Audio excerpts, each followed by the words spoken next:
All right, everyone, and welcome to Snail School, where you're gonna fucking learn something. It's me, Voltaicor, and all of my friends in the Discord in the top right corner. You're gonna see them in my name. Now. That's right. So, tonight, we got a very, very interesting one. This one is all about the Cold War and how it wasn't really the Cold War. It was basically just like a bunch of wars where, like, the United States and the Soviets basically said, my name's not attached to that. I'm not the ones technically fighting. It was proxy wars where they were using other people, other countries, and their issues. They're usually civil wars to fight one another. And a lot of it was based around the idea of ideologies, communism versus capitalism, or really democracy, not just capitalism. Let's start with the world stage, where everything was and how we got into a Cold War to begin with.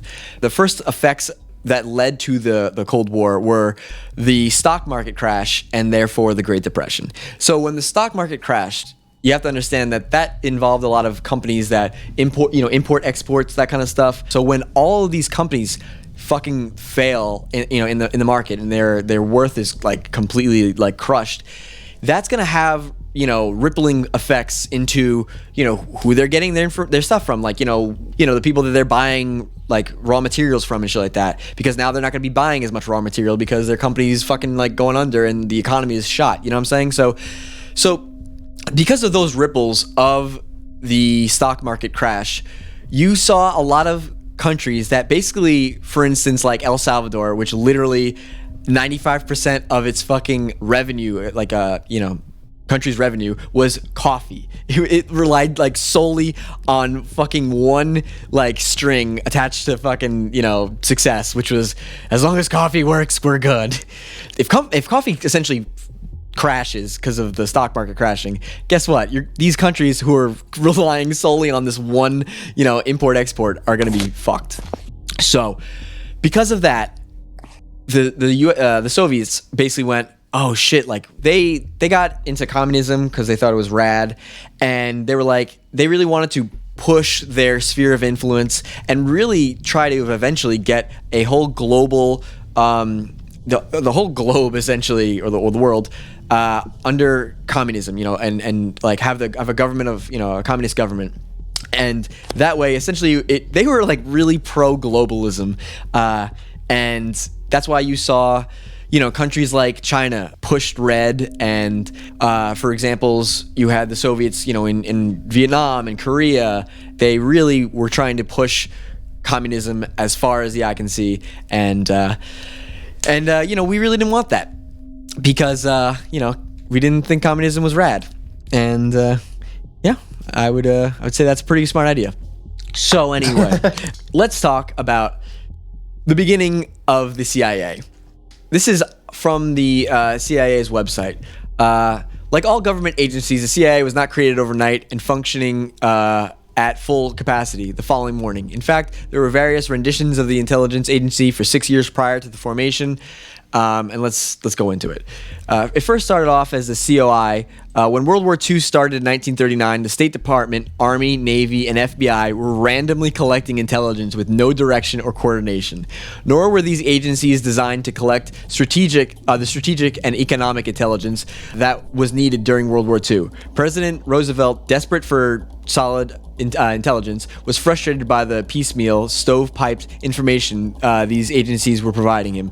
To solve the problem, he created the Office of the Coordinator of Information to streamline the collection, organization, and dissemination of the intelligence that the government agencies collected. The COI was also created and conducted unconventional warfare. Roosevelt appointed World War I hero, General William Donovan, the head of blah blah blah blah. So essentially, we started really slow in World War, towards the end of World War II, because we fucking sucked, and like the KGB was around, which is like the CIA of the fucking Russians.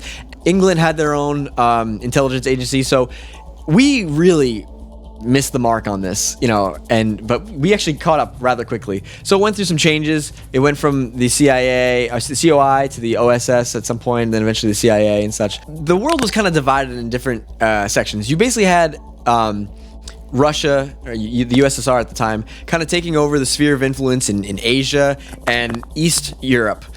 So they were really primarily focusing in that area, which is why you saw Korea go communist, China, Vietnam, and all in that area, and even Poland at a point, and we'll get to that, which is a really interesting one. But there were many different types of both covert and overt operations that the CIA and KGB did at this time. You had overt operations, which is basically just like, oh, we are going to be supplying financial aid to these countries. We're going to be putting our troops out there. Hey, I'm telling the world, they're going to be American troops now supporting the fight in Afghanistan or whatever the fuck. And then there's covert ops, which are just like, we're secretly funneling money to this underground organization, or we're providing arms and military support that we're not really supposed to be doing, but we are doing through like different proxies, like different like people, like, oh, we'll give it to these people and they'll give it to those people, and really obfuscating where all this kind of shit's coming from. And really, you're going to see a lot of different types of warfare, here. It's some of these battles, these proxy wars are information wars where not a single bullet is shot between the two sides, the two superpowers who are involved. You're going to see, obviously, some that are just straight up providing arms to a resistance cause or to a government trying to stop a resistance, So there's really a lot of different types of operations done here. The Cold War typically is just basically explained as Ronald Reagan made the Soviets spend way too fucking much money, and they bankrupted themselves, and they eventually just had to fucking, admit defeat, and this dismantled their whole government. While that is true, there's a lot to it. Like these proxy wars that we were fighting was expensive, and we could fucking outspend them. They so much really couldn't. So that's kind of why we were in these proxy wars. It's like, it was to fight against communism, but it was also like, also we're forcing the communists to spend a bunch of money that they can't really do because their people are starving because communism ain't so hot. And capitalism. Right, exactly. So, I mean, that's it. We made them spend a ton of money. Yeah, capitalism crushed them. That's what happened. To describe how the spheres of influence were at this time, I'm going to kind of talk about some things. We, as I said, were controlling Latin America to some degree, but I also wanted to showcase just some of the fucking insane things that we have done and we had set up to fight this Cold War, to fight, what the CIA was doing, what these covert operations had. If you guys have ever seen the movie Salt, where Angelina Jolie. Yeah, Angelina Jolie is that fucking secret Russian spy that, like, she's a sleeper cell and she eventually, like, gets reawoken and all this shit. And, like, it's all about some assassination ploy. And she came from an assassin school and all that shit. Let me just read this for you right here. The U.S. had significant influence in Latin America, including training some of the most notorious dictators at the infamous School of the Americas, also known as the School of Coups. For 6 decades, some 65,000 soldiers, dictators, assassins, and mass murderers counted themselves as alumni of the school that was first created in Panama in 1946 to prevent the spread of communism in the Western Hemisphere. So we literally were, like, teaching people how to overthrow governments, to stop coups, to, like basically really aggressive warfare. You know what I'm saying? Making assassination attempts and things like that. So, it wasn't just so much like, oh yeah, we just got in there and we just kind of helped everybody out pretty nicely. There is a lot of like kind of insane shit. The Central American crisis began in the late 1970s when major civil wars and communist revolutions erupted in various countries in Central America, causing it to become the world's most volatile region in terms of socioeconomic change. In particular, the United States feared that victories by communist forces would cause South America to become isolated from the United States if the governments of Central America countries were overthrown and pro-Soviet communist governments were installed in their place. Throughout the second half of the 20th century, the United States often pursued its interests through puppet governments and the elite classes whose members tended to ignore the demands of the peasants and working classes. So let's break down some of these countries. We're not going to go over every single country in the Central American crisis, but we're going to go over some of the really notable ones. The Nicaraguan Revolution encompassed the rising opposition of the Somoza dictatorship, the violent campaign led by the Sandinista to oust the dictator, the subsequent effects of that rebellion to govern Nicaragua, and the Contra War, which was waged by the FSLN. You had this dictator government that has been in power for decades, and there were a lot of issues within the nation. The poor class really weren't getting any attention, and it was a really big class divide, which it caused a lot of these civil war kind of issues. Because of that, you had this leftist group pushing for government change and reformation. The FSLN was formed, which is the rebellion, with other student activists at the university. Basically, it's a Nicaraguan university. For the founding members of the FSLN, this was not their first experience with political activism. So this coalition of students, farmers, businessmen, businesses, churches, and small percentage of Marxists was strong enough to launch a military effort against the regime of the long-term dictator. The FSLN focused on guerrilla tactics almost immediately, inspired by the campaigns of Fidel Castro and Che Guevara. Largely a failure. When guerrillas did encounter the National Guard, they had to retreat with heavy losses.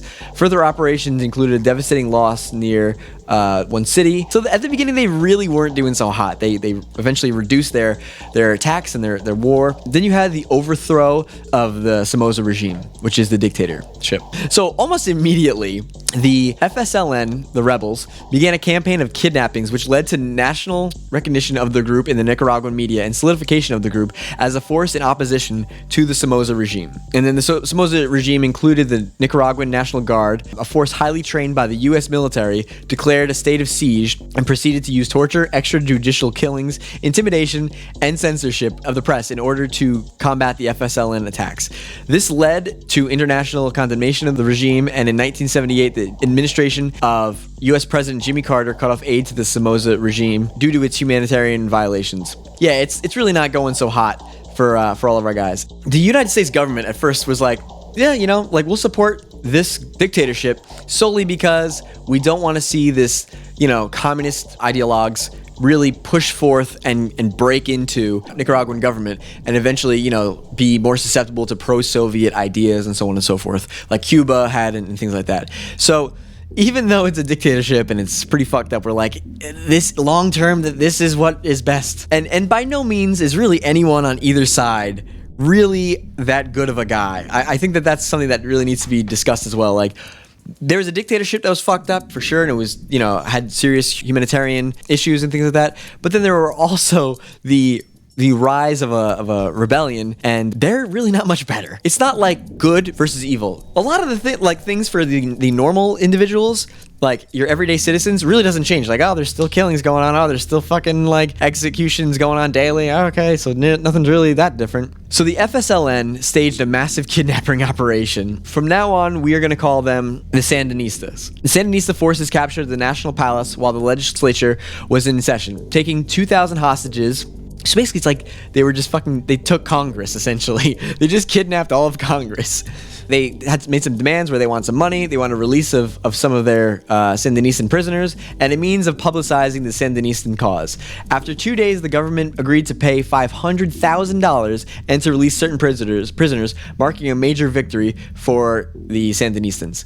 Revolts against the state continued as the Sandinistans received material support from Venezuela and Panama. Further support would stem from Cuba in the forms of arms and military advising. The Organization of American States supervised negotiations between the Sandinistans and the government. However, these broke down when it became clear that the Somoza regime, which is the government, had no intention of allowing democratic elections to take place. So the Sandinistans controlled all of the country except the capital. They took a lot of fucking land. They really kind of pushed it and slowly took over more and more and more. Eventually, the Somoza regime resigned, and then the Sandinistans entered the capital, giving full control of the government to the revolutionary movement. Immediately following the fall of the Somoza regime, which is the dictatorship, Nicaragua was largely in ruins. The country had suffered both war and earlier natural disasters in a devastating earthquake. People were homeless, people died, people were exiled, and it's just fucked.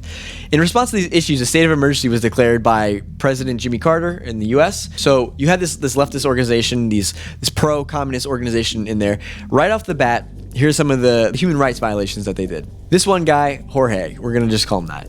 He was a Nicaraguan coffee grower and popular leader of an agricultural movement who seemed poised to become the leader of the opposition to the Sandinistas' government until his death at the hands of the state security forces. He believed that he was in contact with dissident army officers who would help him oppose leadership. And then he arrived at an appointed location. The Sandinistan security force arrived on the scene.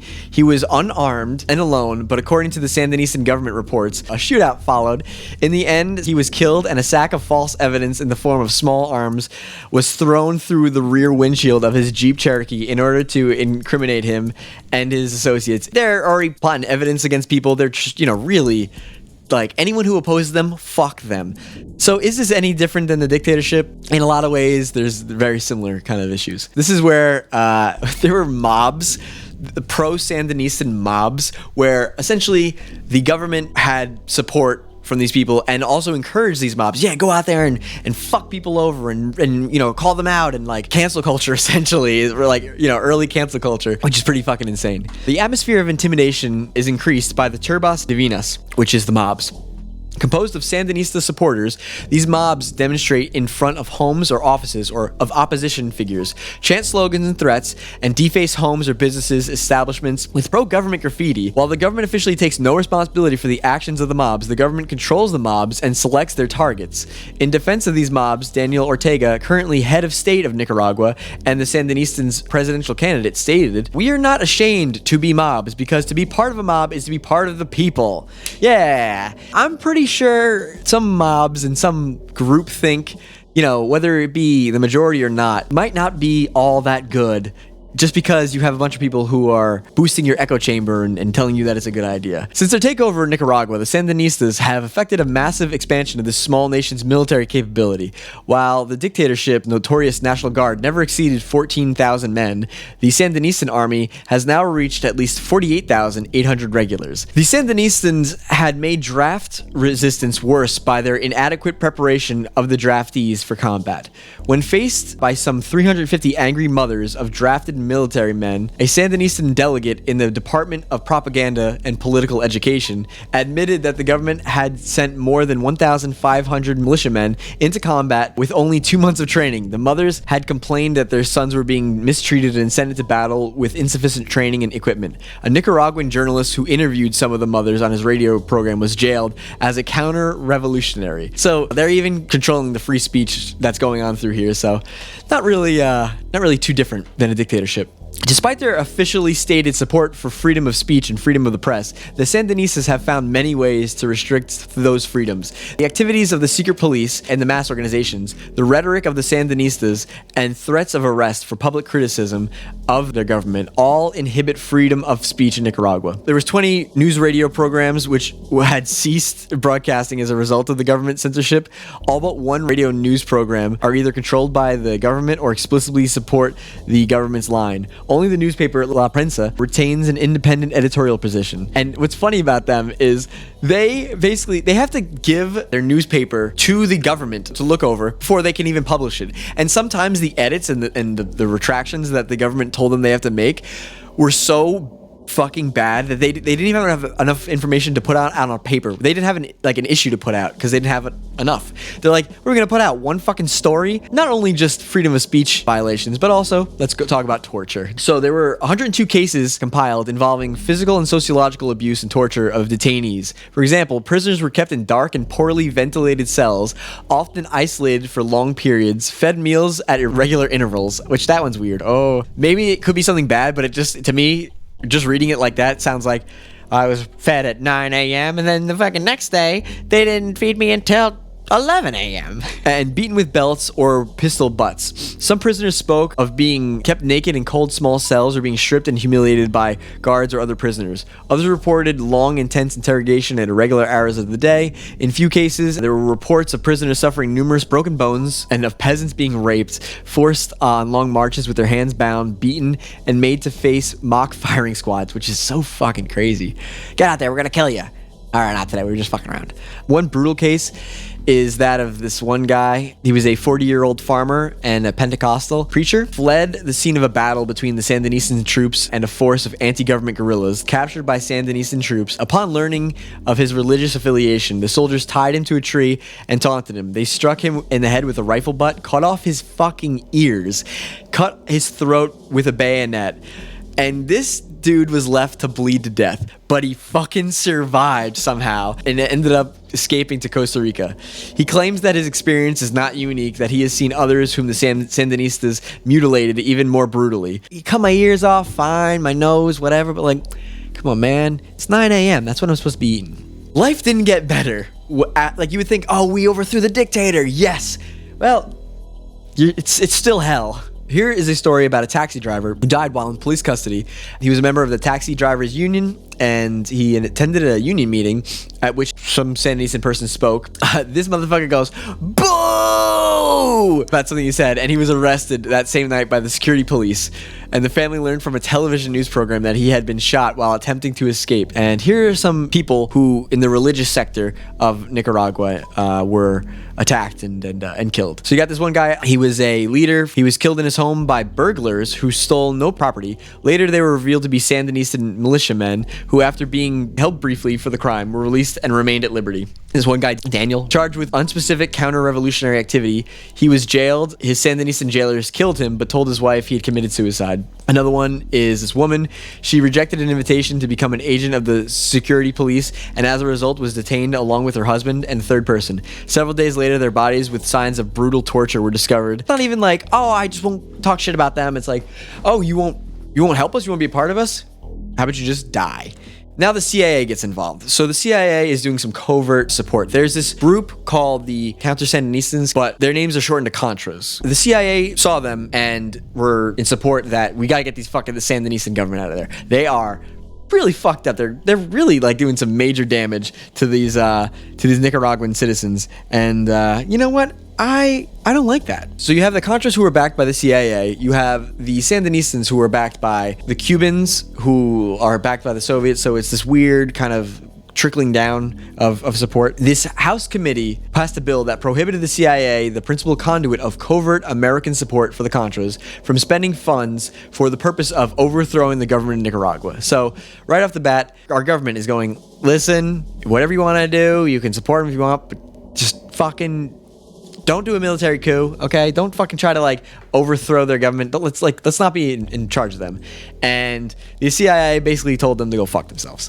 However, the CIA could continue to support the Contras if it claimed that the purpose was something other than to overthrow the government.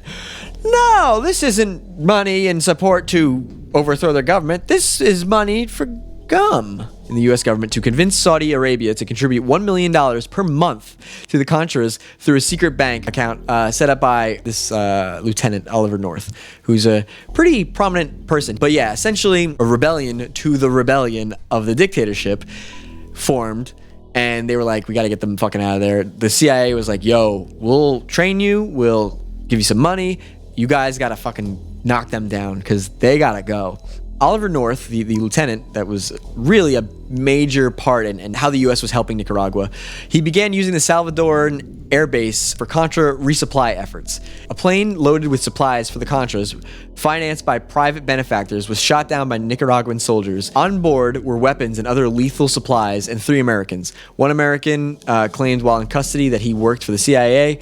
The Reagan administration denied any acknowledgement of the private supply efforts. The war between the Sandinistans and the Contras ended with the ceasefire in 1990. This whole issue with this plane being shot down is essentially Iran-Contra, where we were selling weapons and arms to Iran. We were using some of those funds of the weapons sold to Iran to funnel the Contra war because there was a cap on how we could support the Contras, and also, you know, there was a cap on how much money we were allowed to support them too. So essentially, this guy Oliver North was like, oh, hey, here's some fucking money for some weapons, Iranians. All right, cool. Now what we're going to do is we are going to just put that money and we're going to put it towards the Contras. And in this weird way, what we ended up doing was we worked with Israel and we told Israel to give the Iranians weapons, and we just basically resupplied the Israelis with those weapons. So it's like, oh, no, we're just giving weapons to Israel, who is like, a strong ally, it has been for a while with America. So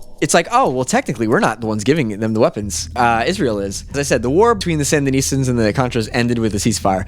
After so many losses and battles and things like that, the Contras were besieged by charges of corruption, human rights abuses, and military ineptitude. They tried to have an offensive, like a fight back, but it really never turned into anything. And the Contras kind of like lost steam and all that stuff. They ended up doing these isolated acts of terrorism, and these large-scale raids mainly became possible as the Contras were able to use U.S.-provided red-eye missiles against Sandinistas who were using Mi-24 helicopter gunships, which had been supplied by the Soviets. So you're seeing in this Contra war, you're seeing, American weapons versus Soviet weapons, and this is kind of what like a proxy war really is. Everyone thinks that this fucking sucks. All the Nicaraguans are like, dude, this is hell. We hate this shit. And there's mass political dissidence. Everyone's like, I don't know what the fuck to feel. Like, I hate everything. Like, this all sucks and I just want it to stop. I hate the Sandinistas. I hate the fucking Contras. I hate America for getting involved in this. Like, I hate fucking the Soviets too. Like, it's just crazy all over the place. Political opposition groups were splintered and the Contras began to experience defections. After cut off in the U.S. military support, and with both sides facing international pressure to bring the conflict to an end, the Sandinistas and the Contras agreed to negotiations with the Sandinistas. It's fucking crazy, just like how convoluted this whole situation is, because you have no one good. Everyone is killing everybody. The Contras were also ruthless and going on mass killings of innocent like civilians and such, and like it really wasn't clean cut. You know what I'm saying? There is allegations of connection between CIA and the Contras in a cocaine trafficking into the United States. The rumor is there were Contra members who were selling cocaine and they were drug dealers and were involved in the Contras, but really were never directly supported as CIA assets. And what an asset is someone who works directly with the CIA, who is not hired by the CIA but works as almost like an independent contractor. I'm not going to go over this, but anyone who's heard that rumor, there's a whole paper over here that goes over it with major details where it doesn't really seem to hold any water. There is close parallels, like, the CIA worked with this guy who knew this guy who was doing some drug trafficking, but the CIA never really funded that person or worked with them.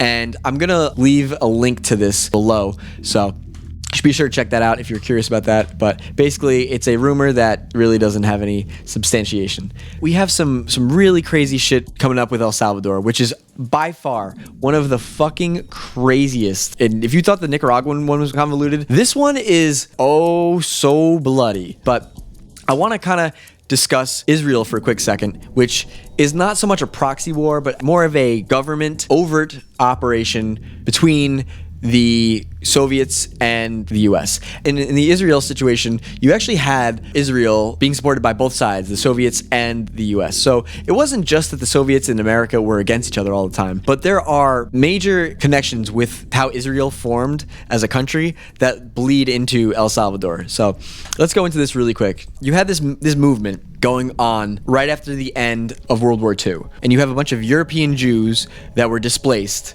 and had really nowhere to go. So there was a Zionist movement that was formed where the Jews wanted to create an ethno-state all their own. And here is Zionism as defined by Wikipedia.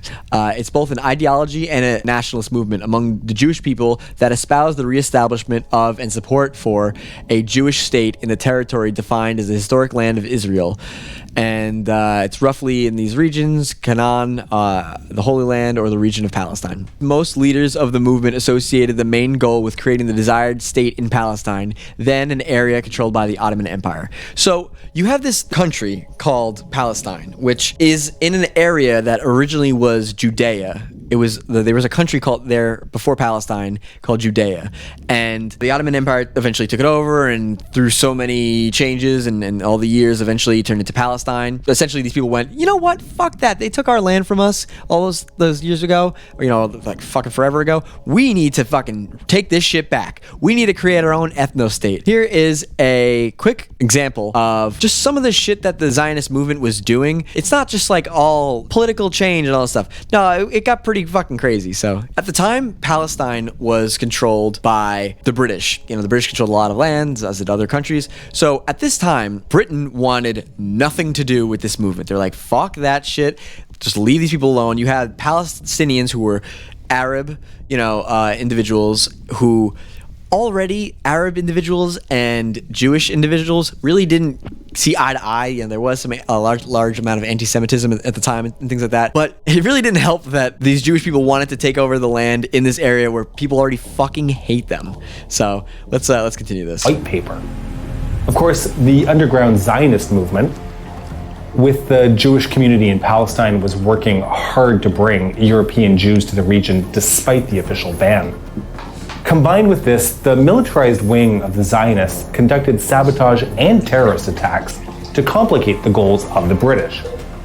An example of these attacks was the series of strikes carried out on June 17, 1946, where 10 out of 11 of the highways and rail bridges connecting Palestine to the outside world were destroyed.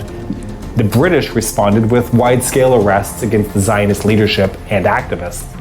Like any good downward spiral, the Zionist response was the bombing of the King David Hotel in Jerusalem, which served as the headquarters of both the British-mandated administration as well as the British military headquarters. 91 people were killed in that bombing. The British controlled Palestine, and when the Zionist movement came and were like, hey, we're thinking about just taking over this land that you guys control. What do you think about that? And they went, no. What? No, that's fucking dumb. And they went, you're not going to agree with me? Huh? You know what? You better watch out. Zionists wanted to reestablish a Jewish homeland in Palestine. Massive amounts of Jews immigrated into this area. Many Jews living in Europe and elsewhere fearing persecution during the Nazi reign found refuge in Palestine and embraced Zionism. After the Holocaust and World War II ended, members of the Zionist movement primarily focused on creating an independent Jewish state. Arabs in Palestine resisted the movement, and the tensions between the two groups continued. An Arab nationalist movement developed as a result. The British go to the UN and they go, dude, can you fucking help me? Because this shit is getting nuts, okay? Like, I got these two groups of people, and they are at each other's throats. What the fuck? The UN approves a plan to basically split up Palestine into a Jewish and a state and an Arab state. The Arabs reject it. Israel was officially declared an independent state. 5 Arab nations, Egypt, Jordan, Iraq, Syria, and Lebanon, immediately invaded the region in what became known as the Arab-Israel War. There's a bunch of wars that happen. I want to talk about specifically one war because this is going to be an important part of the talk about El Salvador, which is the Yom Kippur War. The Egypt and Syrian governments wanted to catch Israel off guard. They launched airstrikes against Israel on the holy day of Yom Kippur for the Jewish faith. The fighting went on for 2 weeks until the UN adopted a resolution to stop the war. This Yom Kippur War essentially shows who was in support of Israel, who was in support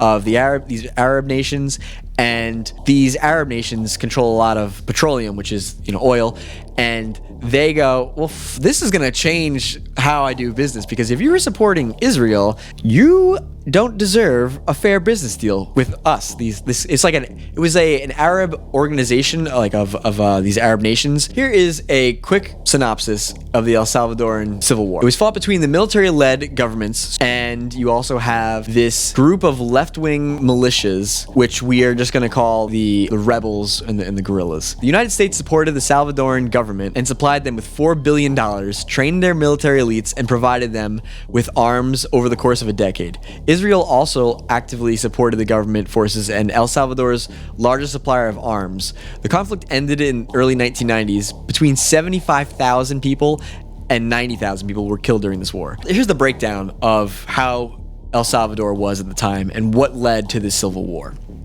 You have 95% of the country's income is coffee, and they're often considered the coffee republic era at the time because that's their main income. That's their main bread and butter is, people want coffee. We export that shit out. As long as people keep wanting coffee, we're good. You have 2%, which is actually 14 families known as the Los Catorce, but 2% of the country was land-owning elite, and then the rest was just the poor majority. There was no middle class at all. The wealth divide was so vastly different because, essentially, if you don't own land, how the fuck are you going to make any money in this country that's specifically in agricultural work, coffee? I feel like it's bad if you're only known for one export. Oh yeah, that basically means if that if somebody else comes in and takes over in that business, if another country decides to sell coffee too, and they either sell a better product or at a cheaper price, guess what? You're fucked.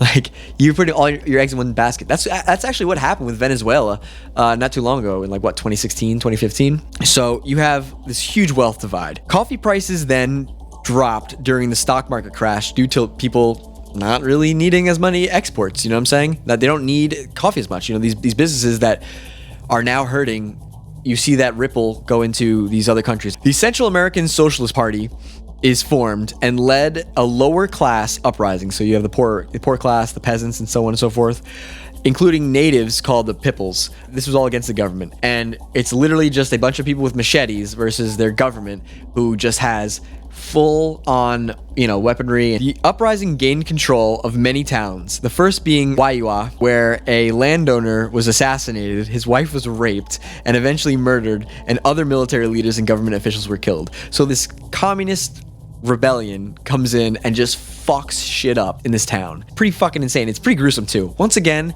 these are not good guys versus bad guys. These are just all pretty much bad guys, from the fucking atrocities that happen. But that's war, that's how it is. It's not an easy kind of thing. So you have the La Matanza, where the government that's in power, supported by the US, killed between 10,000 and 40,000 people. It's fucking essentially just called the massacre, just against these people and anyone who supported this movement, this rebellion. It's fucking crazy. They were just like, fuck this shit. The peasant leader, Francisco Sanchez, was hanged, and his counterpart, Feliciano, was lynched, and his corpse was later hung in the fucking town square. So it's just, you got this fucking town square there, there's a school over there, people are just seeing a fucking corpse hang. This was to instill fear. Don't fuck with us, don't try to change the government, don't stand up against us, we'll crush you. And just goes in and just kills them all. It's fucking brutal. So, and that's the thing, is imagine having a roving band of machete wielding psychos who go in, fucking rape women and fucking kill people on sight. They don't care who you are. They're like, are you wealthy? Still slice you down. Fuck you. Anyone found carrying a machete, and anyone with indigenous features or clothing, was accused of subversion and found guilty. In order to ease the work of the security forces, all those who had not participated in the insurrection were invited to present themselves in order to obtain documents which declared their innocence. Upon arrival, they were examined, and those with indigenous features were arrested. They were shot in groups of 50 in front of the wall of a church. Several were forced to dig mass graves, which they were thrown in after being shot. The houses of those found guilty were burned, and the surviving inhabitants were shot. As a resolution of the conflict, the Legislative Assembly of El Salvador issued this decree, which granted unconditional amnesty to anyone who committed crimes of any nature in order to restore order, repress, persecute, punish, and capture those of the crime of the rebellion. One of the more interesting things, as we talked about before, which was the football war, which was started between El Salvador and Honduras at a FIFA World Cup qualifier. All these countries were really hurting really bad. Everyone under economic stress, as well as there was immigration stresses, where a lot of El Salvadorians were coming into Honduras to essentially just get away from all this fucking crazy shit. There was a couple soccer matches where a couple fights broke out, some pretty big fights, and then there was another game where Honduras versus El Salvador happened again, where they're playing each other again, and an even crazier fight happened. And then all of a sudden, at this third game, this qualifier, there's a full-on attack, and it gets fucking crazy, and it's every Honduran versus every Salvadoran. And at that point, the Salvadoran government goes, fuck this shit, we're going out, we're gonna launch some fucking air raids and shit like that. And eventually a ceasefire was negotiated, but the conflict lasted all of 4 fucking days. It's crazy. I think it's called the 100-hour war. It's just so nuts how this all happens. You really have tensions at the fucking highest at this point. If people are ready to go to fucking war for anything, they got nothing to lose, you know what I'm saying? They're poor as shit. They're like, dude, fuck this. An armed conflict erupted between El Salvador and Honduras over immigration disputes caused by the Honduran land reform laws. This conflict, known as the Football Wars, lasted only 4 days, but had major long-term effects for Salvadoran society. Trade was disrupted between El Salvador and Honduras, causing tremendous economic damage to both nations. So now they're not trading with each other. They both told each other to go fuck themselves at the detriment of each other. An estimated 300,000 Salvadorans were displaced due to the battle, many of whom were exiled from Honduras. In many cases, the Salvadoran government could not meet their needs. The football war also strengthened the power of the military in El Salvador, leading to heightened corruption. In the years following the war, the government expanded its purchase of arms from sources such as Israel, Brazil, the United States, so on and so forth. So stock up on weaponry, because it doesn't seem like it's going away anytime soon. The growth of the left-wing insurgency in El Salvador occurred against the backdrop of rising food prices and decreased agricultural output, exacerbated by the 1978 oil crisis. And this oil crisis is actually something that I want to talk about. You had this peasant revolt simply because there was no food, there was no work. These peasants and farmers, everyone was getting hurt by the economic stress. And then now that this oil crisis happened, which is due to the Arab oil exporting countries, multi-governmental organization proclaimed an oil embargo to target nations supporting Israel during the Yom Kippur War. That was the whole one we talked about when we talked about Israel, where oil went up 300%. Because of this, it just made matters even worse in El Salvador, which really has nothing to do with Israel, but just because we're all global trade, it really causes a lot of issues. This worsened the existing socioeconomic inequality in the country, leading to increased unrest. In response, the president enacted a series of land reform measures calling for large land holdings to be distributed among the peasant population. The reforms failed thanks to opposition from the landed elite, reinforcing the widespread discontent from the government. Eventually, this all comes to a head where there are some elections that go on. There's a fraudulent one where there's it's just corruption out the ass. Nothing's really getting better. Nothing's changing all that much. They ended up having another election, which, what a shock, is fraudulent and favors a military candidate. It was fraudulent by having state-sponsored paramilitary forces who went around and then just strong-armed the peasants to vote for their candidate that they wanted, the military one, and by threatening with machetes. Or just like, you're gonna vote for my person. Machete violence is all over. It is machete land. It's machete. Everyone's going fucking crazy, and machetes are flying off the shelves like you wouldn't believe. A crowd of political demonstrators gathered in downtown San Salvador, which is the capital, to protest the electoral fraud. Security forces arrived on the scene and opened fire, resulting in a massacre, as they indiscriminately killed demonstrators and bystanders alike. Estimates of the number of civilians killed range between 200 to 1,500. The president blamed the protest on foreign communists and immediately exiled a number of these pro-communist members from their country. The repression continued after your inauguration, this president with his government declaring a state of siege and suspending civil liberties. All right, I'm your president. Right, nice job. Okay, nobody has any rights. What's up? And suspending civil liberties. The agrarian elite, which are basically the land-owning elite, organized and funded paramilitary death squads. So now they're like, you know what? We really should have people going out there. Let's spend money and have people kill people in mass. I think this really will help out our issues. We need to see more dead people. They were not state-sponsored, but they were soon taken over by El Salvador's military intelligence service, and they murdered thousands of union leaders, activists, students, and teachers suspected of sympathizing with the left. El Salvador is an agrarian society with coffee fueling its economy, where 77% of arable land belong to 0.01% of the population.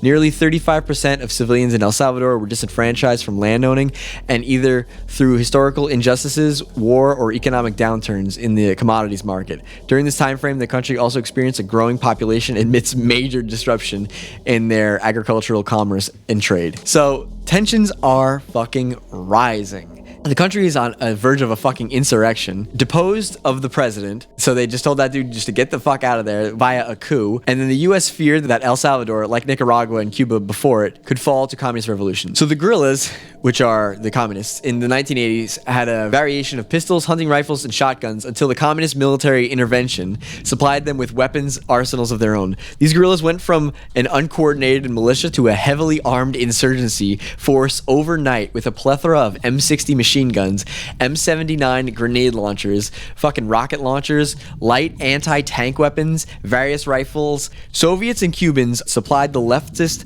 rebels with 800 tons of modern weapons and training. All of a sudden, it's not a machete off anymore. Now it's straight up military rockets and all this other crazy shit. These people are dependent on people buying their shit on exports and things like that. Now they're also dependent on foreign powers like for instance, these rebels are dependent on the Soviets providing them weaponry and things like that. Like, it's constantly just like they're looking externally for support and for help. So now the government that the US supported is being overthrown, and they're like, what the fuck do we do? And eventually when Reagan comes into office, he's like, yeah, we really need to help out the Salvadorian government because they are falling apart. Wishing to project a populist image, the new government enacted land reform program, which restricted land holdings, nationalized the banking, coffee, and sugar industries, scheduled elections, disbanded the paramilitary private death squads. You're seeing a bunch of changes, like, okay, we got land reform changing, that's cool, and those death squads are gone, so they're not killing me. That's pretty sick. But that land reform program was received with hostility from El Salvador's military and economic elites, which sought to sabotage the process. The wealthy Salvadoran landowners began killing their own livestock and moving valuable farming equipment across the border into Guatemala, where many Salvadoran elites owned additional land. So, all right, fuck that. I'll just move all my shit somewhere else, so you guys won't be able to get to it. In addition, most co-op leaders were assassinated or disappeared soon after being elected and becoming visible to authorities. So this was, hey, I'm trying to put a message out here. I want you guys to see, I fucking hate this. I'm moving all my shit and people are dying now that support, this land reform. So fuck that. Here is a very, very interesting guy who is a legendary CIA asset. His name is Felix Rodriguez. He's a Cuban native, was also known in El Salvador under the alias Max Gomez, was a legendary paramilitary operations officer in the CIA. He also captured fucking Che Guevara in Bolivia, which is crazy. So he's done a lot of shit. He went to El Salvador as a private citizen, motivated to continue fighting against communism, where he taught Salvadorians treetop fighting techniques. He's been in so many different CIA operations and shit like that. He was also involved to some degree in what we talked about before with Nicaragua, where it was the Iran-Contra whole situation, and he was involved to some degree with that. He also was involved in that airport that they were just sending over military aid to the Contras through. He was involved in that whole fucking thing and that fiasco. So he really is a major player in a lot of the stories tonight. With the Salvadorian army, backed by the U.S., is locked in a civil war against the communist rebels backed by Cuba.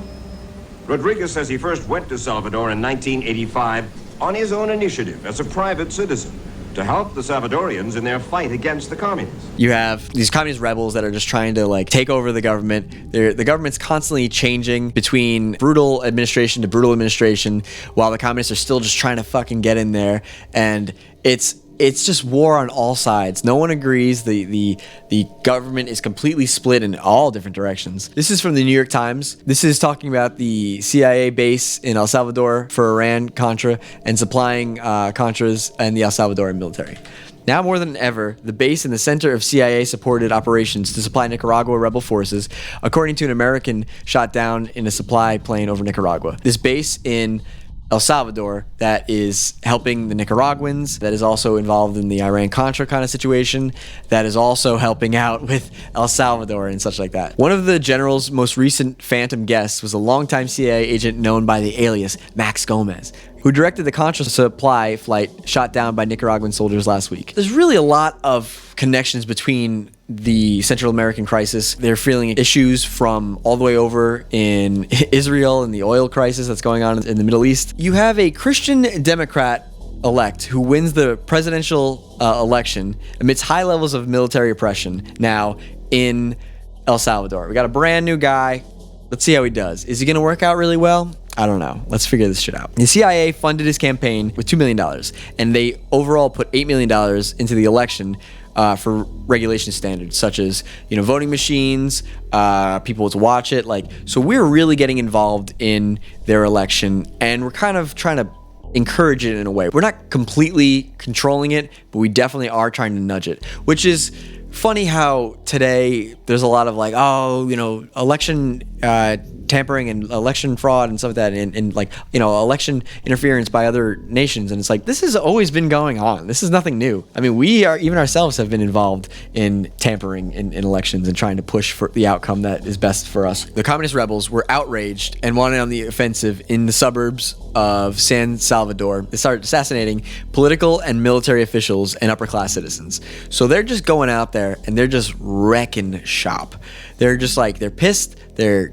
Everyone's dying who ain't the peasants. Fuck them. The El Salvadorian military retaliates in offense, kills 6 priests and mutilates their bodies because they believe that their church network, the networks of different churches in that area, supported the rebels. No one is safe. You know, at the end of the day, fuck you. If you support these rebels, you know, these guerrilla fighters, we'll kill you and we'll make an example of you. So one of the crazier stories is the government assassinating Archbishop Romero, where he was a archbishop who reached out to the U.S. and pleaded for them to stop sponsoring and helping the Salvadorian government, and was an advocate for the end of the killings that have been going on against the civilians. During a mass that he was celebrating, he was shot and assassinated right there.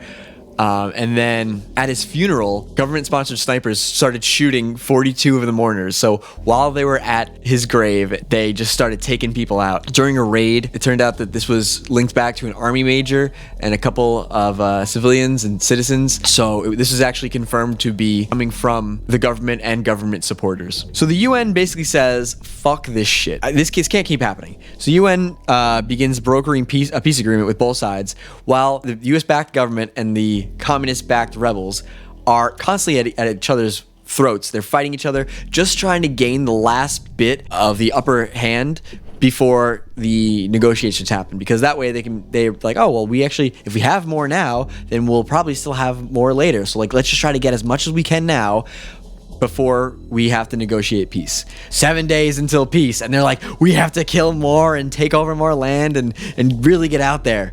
It's fucking crazy. Both sides continue killings and conflict to gain the upper hand before peace is reached. The peace accord was signed to bring peace to El Salvador. The armed forces were regulated. A civilian police force was established. The communist rebels metamorphosized from a guerrilla army to a political party, and an amnesty law was legislated. So they actually go from just being like this attacking rebellion to like actually having some sort of like political sway in the government as it is now. The Cold War with the Soviet Union and other communist nations at least partially explains the backdrop against which the US government aided various pro-government Salvadoran groups and opposed the communist rebels. The US reported on intelligence that the communist rebels were receiving clandestine guidance and arms from the Cuban, Nicaraguan, and Soviet governments. These superpowers were like, I kind of have to get involved in this because the other side is getting involved, and because, you know, I want to fight for my beliefs, democracy or communism and such. It's really more of a battle of ideas, and it's really about how those ideas taking place. Is it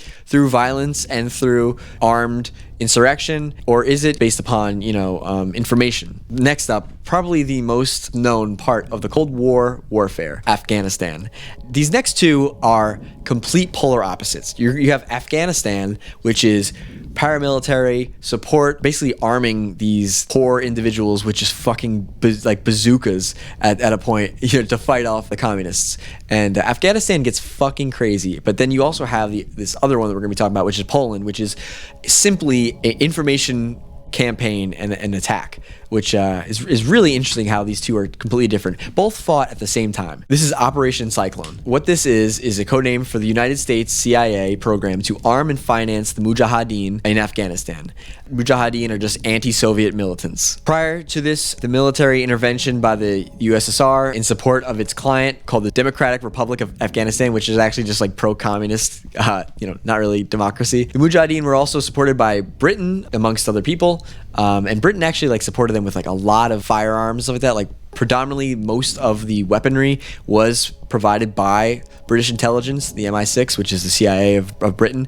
But the Americans provided them with the most detrimental weaponry in this whole fucking battle. This operation was one of the longest and most expensive covert CIA operations ever undertaken. Funding officially began with $695,000, and then it increased dramatically to $20 to $30 million per year just 1 year later, and rose to $630 million per year 7 years later. Describing it as the biggest bequest to any third world insurgency, the Communist Party of Afghanistan takes over and makes radical changes. The communist government begins improving education. All right, you know what? They're starting to do something good. That's cool.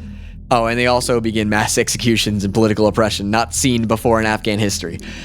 All right, Pakistani government lobbies the U.S. to help support the insurgents because you have this insurgency, the Mujahideen, totally against the communists. They're like, dude, this fucking communist party is insane. They're killing everybody. It's a bloodbath over here. Fuck them. And then Pakistan goes, yeah, it is pretty rough. Hey, we've been friends before, the U.S. How about you help out over here? It's getting kind of fucking dicey.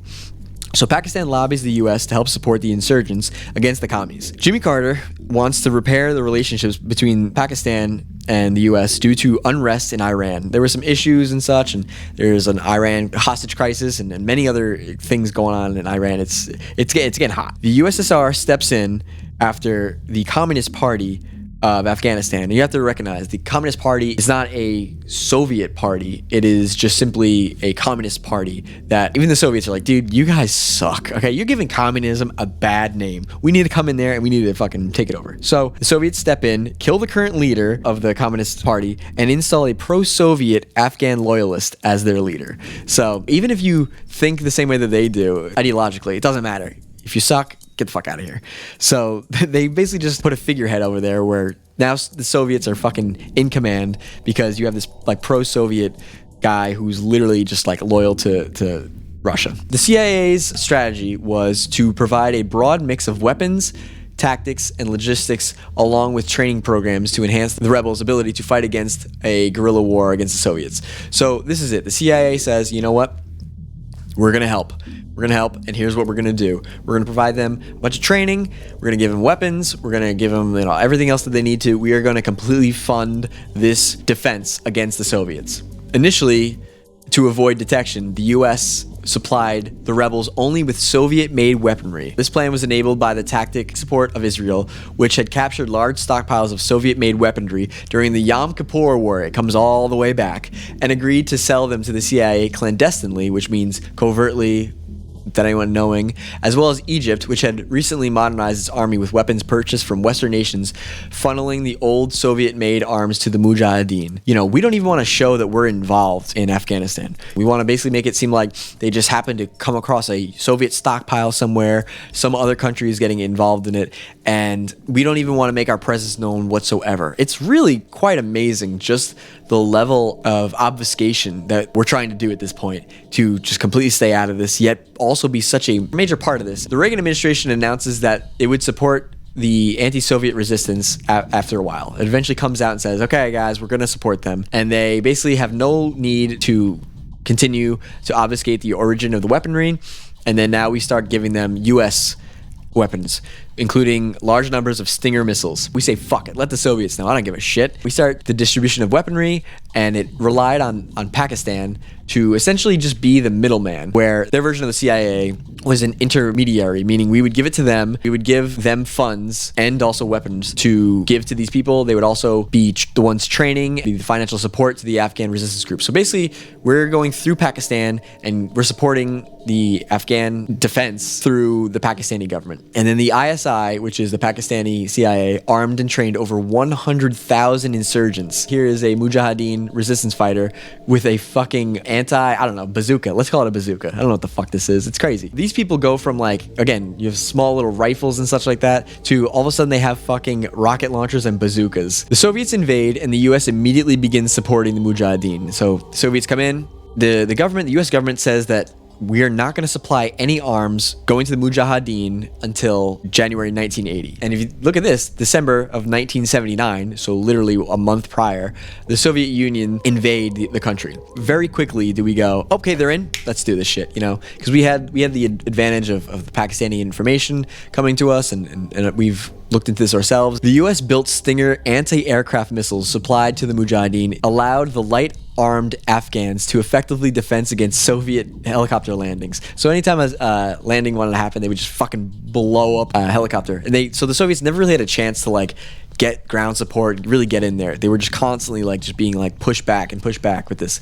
Reagan's program assisted in ending the Soviet occupation in Afghanistan.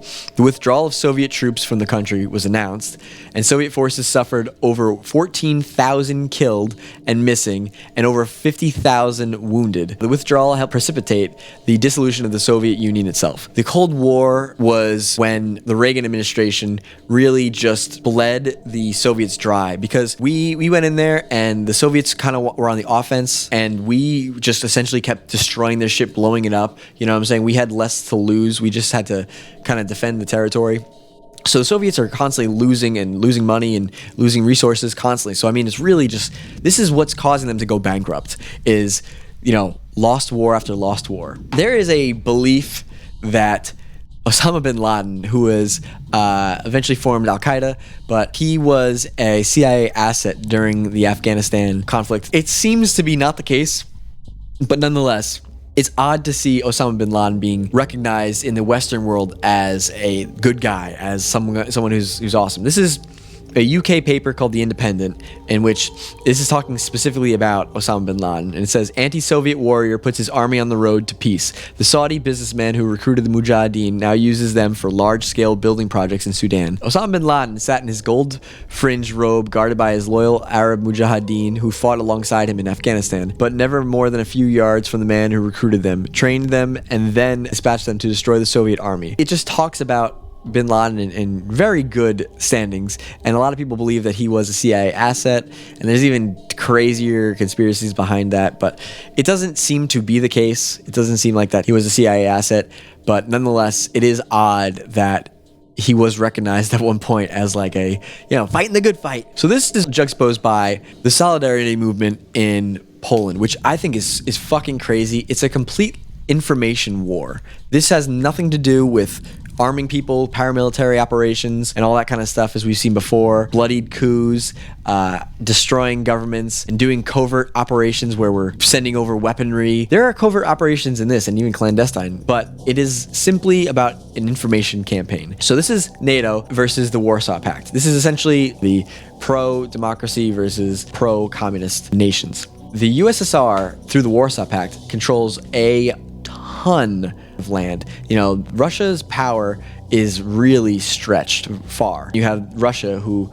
has control of Hungary, Romania, and Bulgaria, of Poland, and things like that. And Poland is where this whole story is going to take place. It's controlled by Russia through this Warsaw Pact, but Russia allows them to govern themselves, but they're just governed by a Soviet loyalist leader. Due to economic stresses, pay decreases, the food prices have shot up, and overall just economic stress, there ends up being a shipyard workers' strike called the Solidarity movement. It starts off with these people who are just fighting for decent wages, so they end up getting heard and getting recognized. Eventually, when they realize the power they're holding, it turns into a massive government shift. The Soviets controlled Poland, they implemented a communist government, the Solidarity movement was formed in a shipyard, which was just going on a strike for better wages in the face of food price increases and financial debt. The Soviet leaders met with Solidarity and accepted many of their demands, like the right to strike.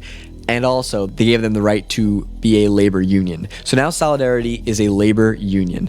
What that means is, you know, it's the same thing as all these trade unions and such. They have a voice now. They have a larger... It's the same reason why if your company doesn't have a union and you say, I'm going to create a union, they'll be like, whoa, whoa, whoa, whoa, whoa, whoa, whoa, whoa. Because unions have power in the numbers. Essentially, it's mobilizing your entire workforce. Instead of just having one guy who's disgruntled and mad, now you have many people who are like, no, we'll support him if he's part of our group. So unions do have a strong effect, workers' unions. Solidarity eventually pushed for political reform like democracy. They're also heavily wrapped with the Catholic Church. Poles have a very religious culture to them. You know, in the face of being granted their workers' union, they were like, you know, we should really push for more. Like, we can really make something big here. We have all the support. Let's fucking continue this. Let's go somewhere with this. You know, there's a lot of other things that we're against. So Solidarity gets granted a lot of what they asked for. And they're like, yeah, all right, cool, thanks. And then they go, wait a second. We should have asked for more. Fuck. Hey, actually, we want more. The Soviets increased their sphere of influence into Cuba and Central America, as we talked about, and the Reagan administration said, fuck this shit. If the Soviets want to come here into Central America after the whole fucking Central American crisis, we just dealt with them in Nicaragua and El Salvador and fucking Cuba and fucking Bolivia. Like, fuck these people. We're done with them. If they fucking won't stay in their lane, then neither are we. Eggs goes, Solidarity has instant regrets. Yeah, right, exactly. It's like, yes, we got it. Ah, shit, did they play us? So the Reagan administration now sees that the Solidarity movement is taking on some fucking power here. And again, this is before America is involved in it at all. The Reagan administration noticed Solidarity kind of building, and we're like, oh, that's interesting. But this is all the Poles themselves. Reagan wants to push back against the Soviets after the Red Wave in Czechoslovakia and all that stuff and everything that's been going on in Central America. The Soviets didn't want to move troops in against Poland due to already fighting a losing war in Afghanistan. So this is at the same time of what we just talked about, where they're like, dude, we're fucking already thin as it is. We're spending so much money in Afghanistan. Let's just not try to go to war and fucking bankrupt ourselves, which they eventually do. Let's instead try to just like encourage and threaten the Polish government, like, hey, you better fucking do this or we're gonna come in there and we're gonna do it for you. But really, we really don't want to go in there and to waste a bunch of money and hurt our weakened government already because of this whole shit in Afghanistan with the Mujahideen. Also, the Soviets were afraid that if they did move their troops in, that the US would, and a bunch of other Western countries, part of NATO, would put on more sanctions against the Russians, which would actually hurt them financially. It would really hurt their economy. USSR tells Poland not to cave to the demands that Solidarity wants, which, like I said, are democracy and fucking essentially freedom. They're basically like, yeah, we want like to live and to like, you know, not just be like ruled under an authoritarian regime. And the Russians were like, whoa. Poland, do not give them that. Don't you fucking dare. If Poland does cave, then the Soviets will respond with military action. Poland declares martial law. So they go, if you support fucking Solidarity, fuck you. We need to fucking no, like that's it. So Polish tanks are now in the streets. Solidarity, the movement itself, is completely banned outright. The leaders of Solidarity are arrested. The media freedoms are ignored, with only one state-controlled radio and TV station being allowed. So information is completely squelched. And then you also have striking is banned. So now, if you have a problem, fuck you. You can't strike. It's illegal. It's against the law. And the Poles are pretty tough and strong-willed, where they're like, fuck that. They turn their TVs out of the windows as a sign of resistance to like the government media that's coming through. They're like, fuck that. You know, we're not going to watch it. We're just going to put that shit outside, you know, out of my house. It's not going to be in here. These government forces really crack down. So now with martial law, the Polish government cracks down on any strikers now that it's banned. 9 strikers are killed in one demonstration, and then the next day a fucking bunch more are killed during another protest. So like it started off at like a coal mining protest, they get killed. Then another fucking protest in Gdansk, which is basically where Solidarity started, Gdansk, Poland. It fucking happens, and it's just bam, again, more killed. Solidarity is now losing steam because now they're basically just being attacked for any sort of opposition that they try to pose. So Solidarity loses its steam and goes underground. And at this point, this is when the CIA sees this and they go, hey, listen, I think that we can support Solidarity right here. And what we can do is we can really use this, and if we encourage this, we can help these Polish people fight back against communism without us having to get that involved. And we also really didn't want to have to involve ourselves in a military conflict any more than we needed to. The Cold War was happening. We didn't want to go to fucking war with the whole world. It really would have been World War III if the Cold War went hot. So we're like, you know, we could probably do some covert operations here and supply them with what they need, and just helps the Solidarity movement. You know what I'm saying? Just whatever they need, we're essentially their benefactor. We're just giving them a bunch of money and other things. The CIA decided to fund them, and they bought them things like printing presses, radios, Xerox machines to fucking copy things and make a bunch of fucking, pamphlets and like, you know, posters and things like that. Like, it's like office supplies things. It's not weaponry like we're seeing like with the Stinger missiles in Afghanistan. It's, you know, paper products and like just information, tools to push an information campaign, as well as radio stations. Solidarity now has their own radio station, their own pirate radio, if you will. So it's really just all information. The CIA gives tech assistance on how to set up their radio stations, as well as how to hack into the TV news channels and put up things like "Solidarity Lives," where this is a national movement that got fucking crushed by the Polish government under martial law. So, people know about this, and now it's just encouraging people, and it's getting big, dude. The CIA uses multi-level surrogates to obfuscate American origin, and what that means is that they give something to this one truck driver or this one ship harbor guy, the shipment crew, and they give it to them, who then loads like some of their goods and supplies on one truck and then on another truck. So now the CIA Xerox machines and all this supply is now split between two trucks, and then those trucks split it like between some other trucks and mix it in with normal goods that are not planted by the CIA. So by the time you see it, it's a portion of all of the supply that the CIA is providing, but also you can't fucking follow it up. I mean, it's like a tree. Like the branches keep splitting and offshooting off of one another. So I mean, really, there's just like it's hard to fucking figure out where it's coming from. The Soviets knew that America was involved in this, but they didn't really necessarily know how to prove it. They didn't have the information. They were like, we're pretty sure fucking America is trying to get involved in this shit, but we just can't fucking prove it.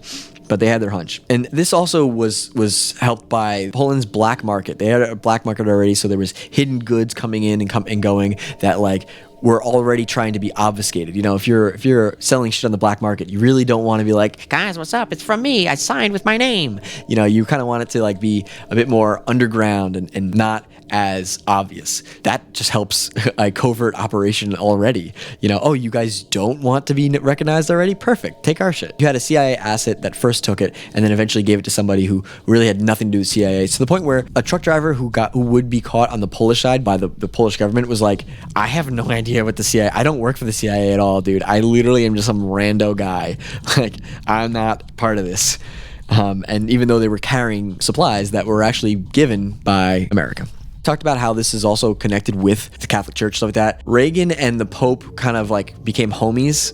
They used these clergy members to bring in money to Poland, because a lot of times clergy members were just kind of like, they weren't checked at the border, they weren't patted down and all that shit. They were like, you're a clergy member, we know you, you're good, go ahead. And instead they like were carrying like mad money and stuff like that to help the Solidarity movement. Pro-democracy and USA propaganda going in there as well. That was saying like, America rules, democracy is what you want, this shit rocks. That's like some of the, like, it was the propaganda that they were putting into Poland that the Soviets were doing the exact opposite for. Democracy sucks, America's shit.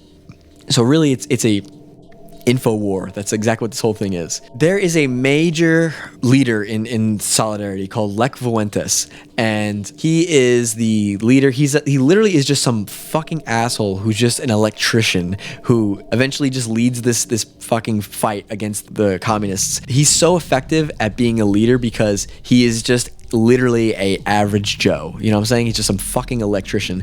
And that's why everyone loves him. And he's also willing to fucking put his neck out there and really push it hard. So this dude is a homie. Everybody is like, this guy rocks. He's one of us. So eventually the CIA, their covert ops switches to overt ops, where the Reagan administration openly says, we are supporting the push that Solidarity has. Solidarity now already is really chugging along because of all that covert support that they were being given by the CIA. So now they have like millions of people who are pro Solidarity, and it's at the point now where like the Soviets can't even hold this down, because they don't want to get involved in this. They don't want to go to war with Poland and essentially bankrupt themselves. So they just go, fuck it, and they just leave. The Solidarity wins. Open elections begin. What happens is Lech Walesa, the Solidarity leader, becomes the fucking president of Poland in the 1990 elections. This grassroots campaign that was a shipyard strike where a bunch of just regular assholes were like, we want better wages and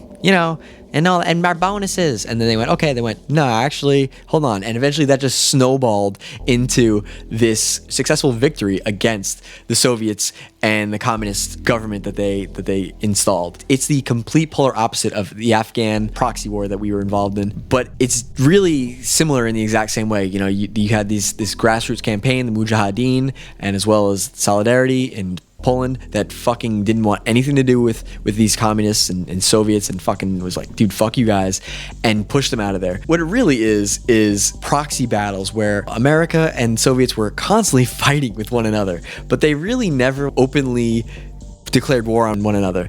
And there are plenty of other proxy wars that happen within this time. I mean, fucking everywhere. Like in Africa, there's so many fucking battles there, and there's more Central American wars as well, but a lot of them are just civil wars. And you know, really the Cold War is just a war of ideas. You know, the Soviets were trying to push communism throughout the lands, and America didn't want that. They wanted to push for, you know, away from that. And you know, I really wouldn't even say that America was pro-democracy. Like, yes, they were, but they were also just, it was really, their first and foremost was, we are anti-communism and anti-Soviet. You know, it didn't matter if it was a dictatorship or something like that, whatever. At the end of the day, are you guys anti-Soviets? You guys anti-commies? Then yep, we like you. So I hope you guys like that. If you did like it, be sure to check out the rest of the Snail schools, especially one that was taken off YouTube. It's all about conspiracies and things like that, and it's about Alex Jones and when some of the things that he said. It's more informational, not conspiratorial. It's more so going over the facts behind the conspiracies and such. Be sure to check that out in the description below, and join the Discord with me and the rest of the boys, because that's where you're gonna see when we go live next. That's also gonna be where you hang out with us and fuck around a little bit. So I'll catch you guys in the flipper, right?